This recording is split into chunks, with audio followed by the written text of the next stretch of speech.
Coach finished second in the league and also the Malaysia Futsal Cup leagues. So how your thoughts about performance Pahang Rangers this season? I'm gonna split the answer into two answers with two competitions. Okay. With MPFL, I was very happy. I was very satisfied. We played the league with a very young team.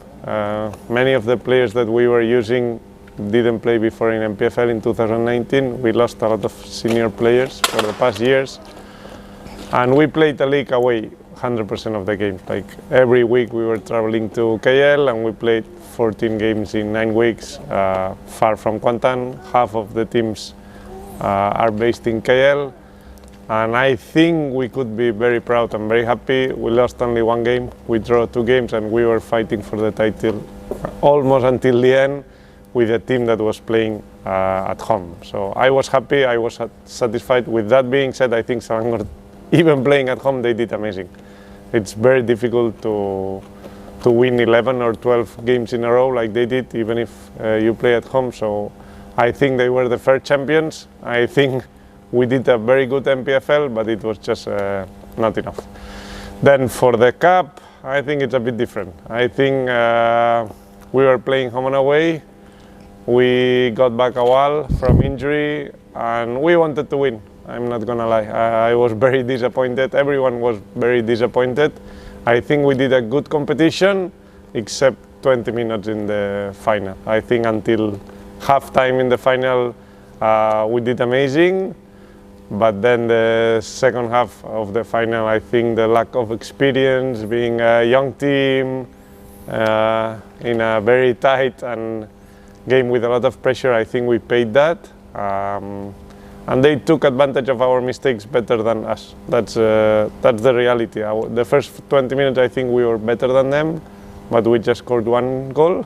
And then in the second half, they were better than us, and they managed to score 4 goals from our mistakes. So that was it. I think the season was good. We have a lot of young players. We played with mostly under 25 players.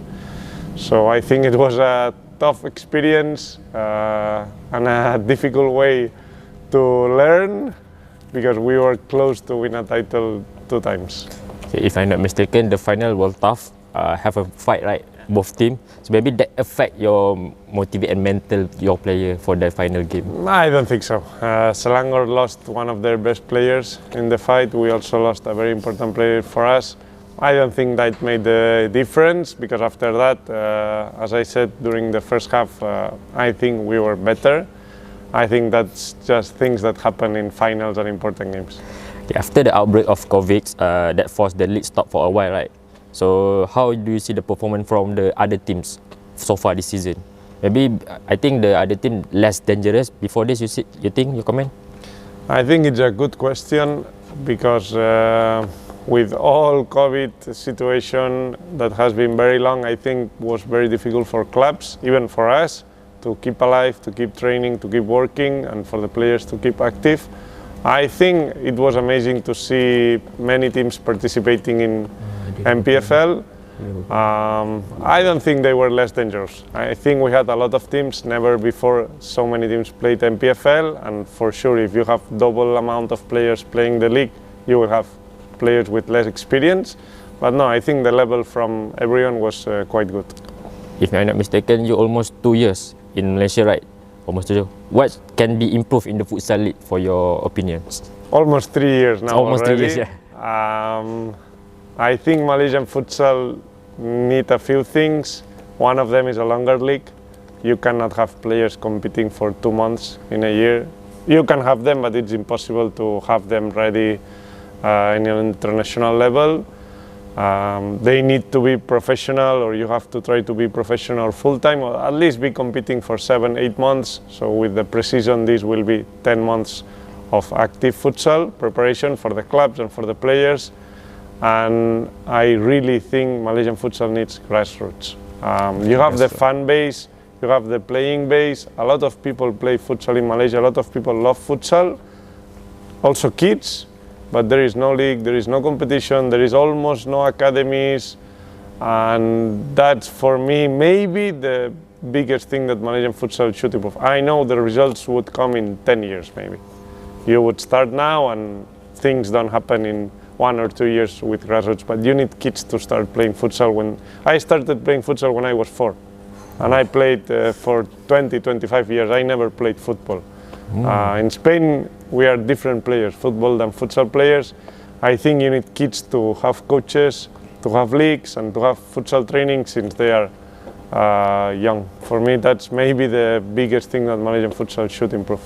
Okay, recently Firdaus started to play in Thai league, right? So other than him, do you feel that national player actually have the potential to play abroad?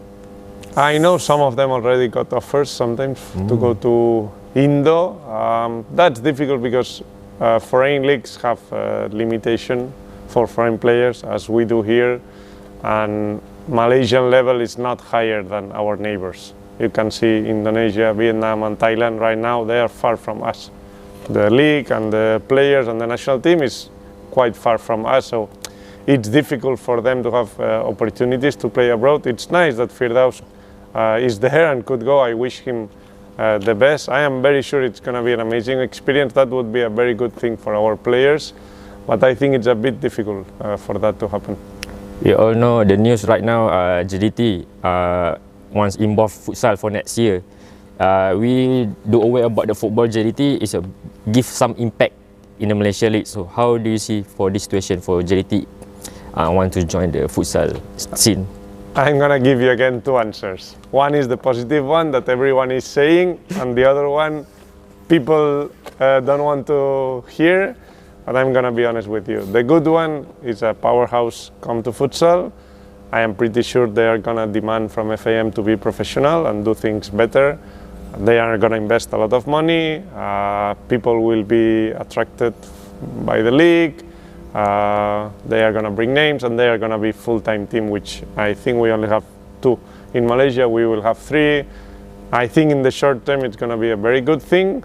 I hope sponsors, TVs are interested in that. But on the other hand, I have to say a different point of view. This might be dangerous, honestly, for the mid and long term of Malaysian futsal, because this is not football. In football, when you have a team that invests a lot of money and win everything, public and private organizations will keep investing money in football in any state, because it's football. It's the main sport all over the world.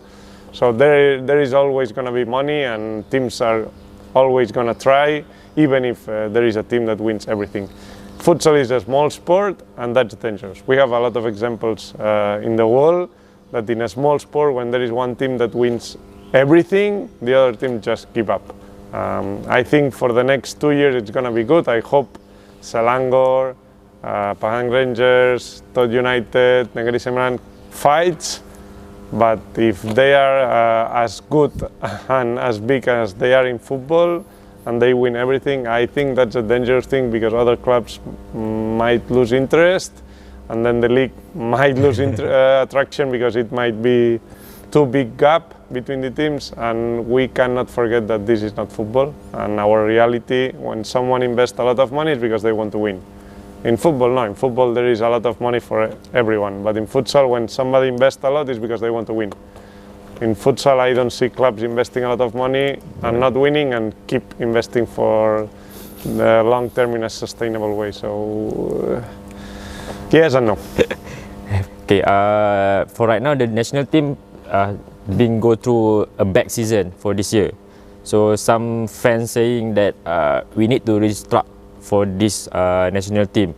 If you give and get the opportunity to handle the national team, will you consider this offer, and what you want to do? For sure, yes. I cannot lie. I am not gonna lie. I would love it.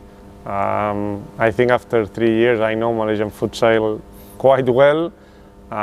It has been my home. Honestly, I love Malaysia. I love Malaysian people. Everybody here treats me so well, and of course, to represent the country would be an honor. But most of all, because it would be a beautiful challenge. I think not for this season. I think since 2019, before COVID, they already got very bad results. But it's not about the results. It's not about the coaching only. Everybody blames on the coaching side. I don't think Coach Young has all the blame or all the responsibility about that.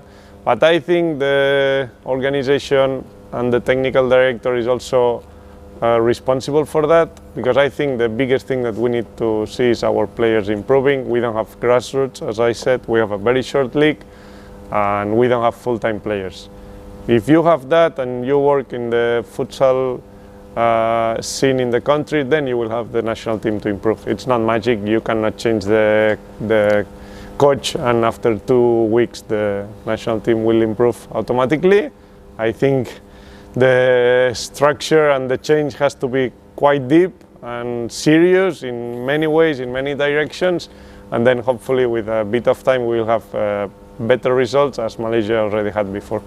Okay, we all know that Pahang Rangers have a very passionate owner with Tengku Fahad. Maybe you can share a little bit your experience with him. I cannot say one bad word about him. Everybody that knows him, I think, will agree with me. He's not only passionate, he's not only kind, which he's very smart, he's committed. It's not a kind of owner or president that just doesn't care about the team and doesn't know the reality, the daily reality. Tengku Fahad knows everything that happens in the club. He cares about everything and everyone. He really cares about everyone in the club, about the people in the club. He cares about the country, about futsal. I don't know, I could say 100 good things about him. I always told him that if it wouldn't be for him, I wouldn't be here so long. I am very sure about that. I have been in a few clubs and countries already, and I am 100% confident that I can say he's the best president and owner that I have seen. And that's a very good thing for Pahang Rangers, for Kuantan, and for Malaysian futsal.